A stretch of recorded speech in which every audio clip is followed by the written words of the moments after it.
بسم اللہ الرحمن الرحیم۔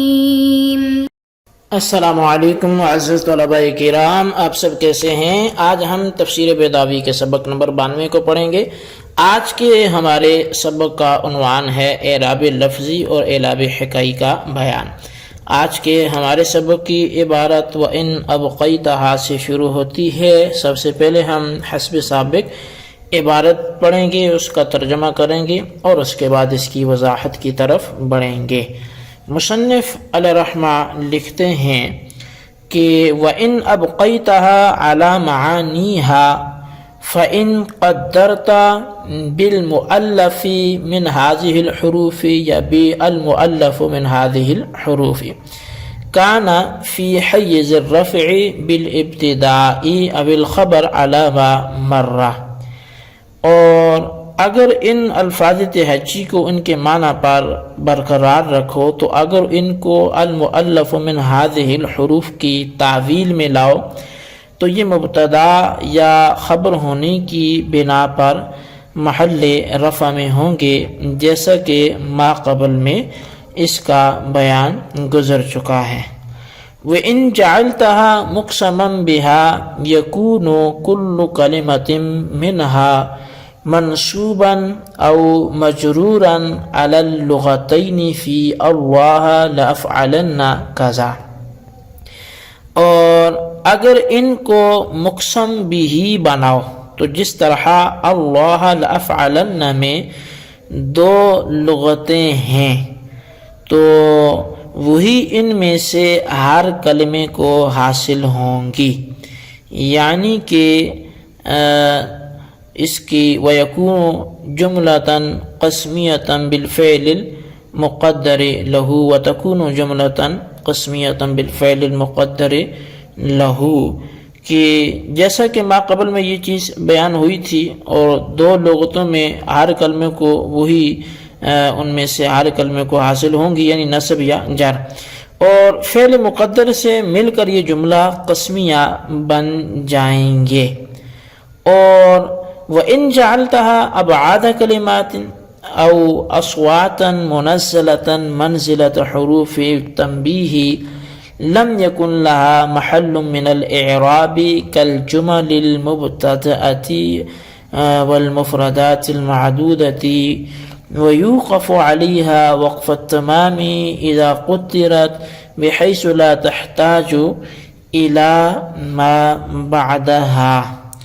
اور اگر ان کو اجزائے کلمہ یا اصوات یعنی حروف زوائد مانے جنہیں حروف تنبیہ کے درجے میں اتار لیا گیا ہے، تو جس طرح جملے مستانفہ اور مفردات معدودہ کے لیے کوئی محل اعراب نہیں ہوتا، اسی طرح ان کے لیے بھی محل اعراب نہیں ہوگا، اور ان پر وقف تام ہوگا بشرطے کہ تقدیری عبارت اس طرح کی ہو کہ ما بعد کی طرف احتیاج نہ رہے۔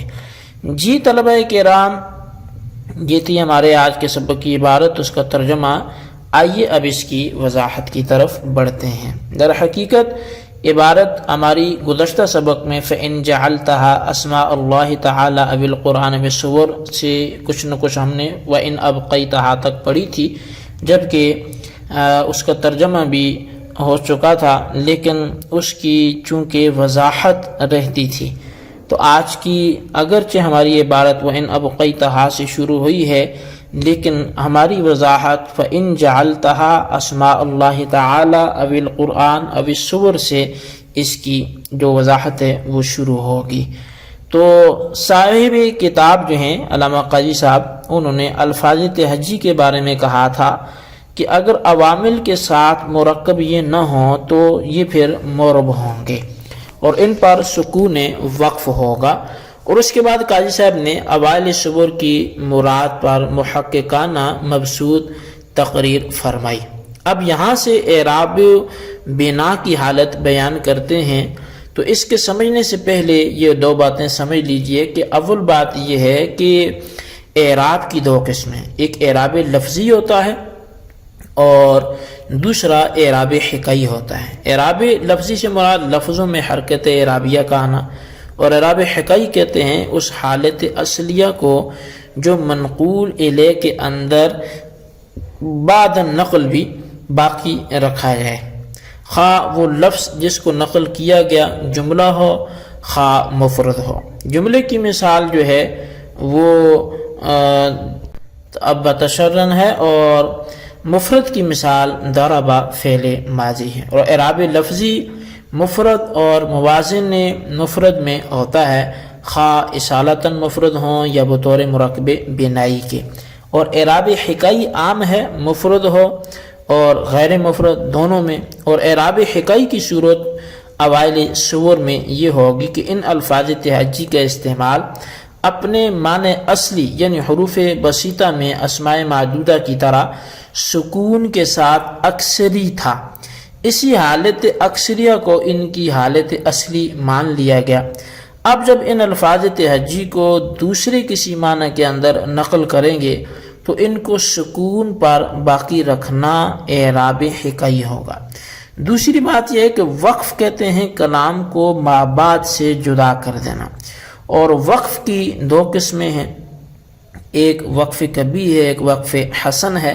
اگر کلام غیر مفید پر وقف ہے تو وقف کبھی ہے، اور اگر کلام مفید پر وقف ہے تو وقف حسن ہے۔ پھر وقف حسن کی دو قسمیں، ایک وقف تام ہوتا ہے اور ایک وقف کافی ہوتا ہے۔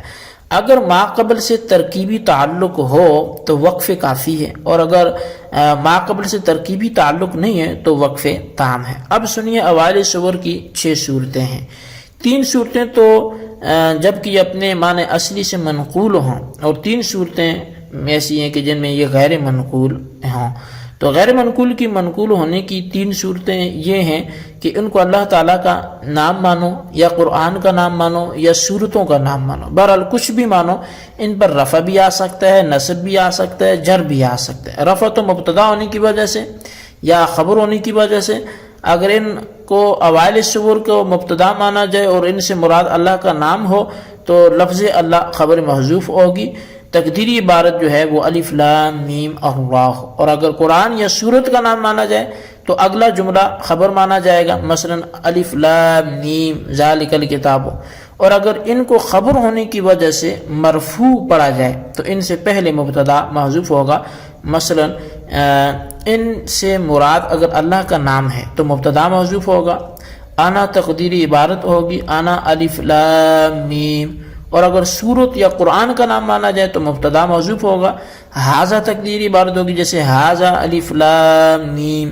اور ان پر نصب آئے گا فعل کے مقدر ہونے کی وجہ سے۔ اب چاہے فعل قسم مقدر ہو جیسے اللہ لافعلن، تقدیری عبارت ہوگی اقسم اللہ لافعلن کذا۔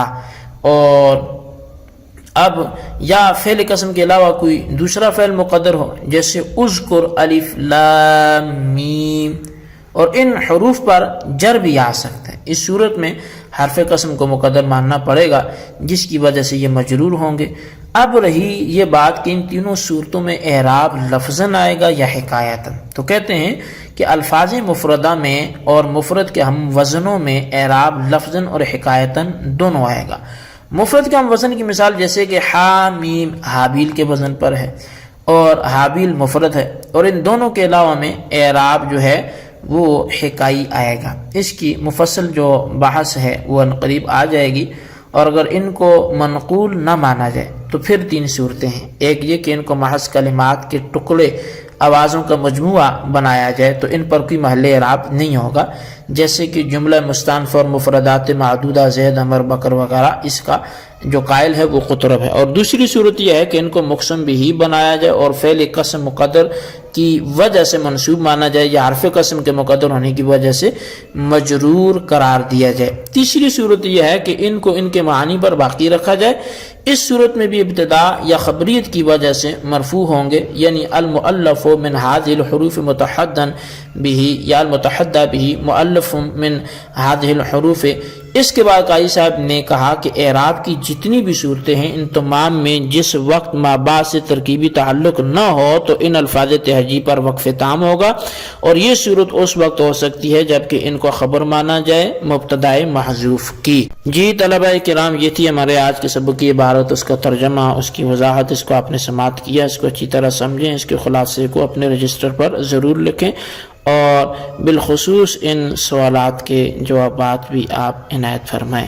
سوال نمبر 1 یہ ہے کہ اس کی اعراب کی یہاں پر کون سی صورت بیان فرمائی ہے فَإِن جَعَلْتَهَا اسماء اللہ تعالیٰ سے، اور سوال نمبر 2 یہ ہے کہ یہاں سے وَإِن جَعَلْتَهَا ابعاد کلمات سے کون سی صورت کو واضح کیا جا رہا ہے، وضاحت کرے۔ اللہ تبارک و تعالیٰ سے دعا جو کچھ ہم نے پڑھا سنا اسے یاد رکھنے کی توفیق نصیب فرمائے، آمین بجاہ النبی الامین صلی اللہ علیہ وسلم۔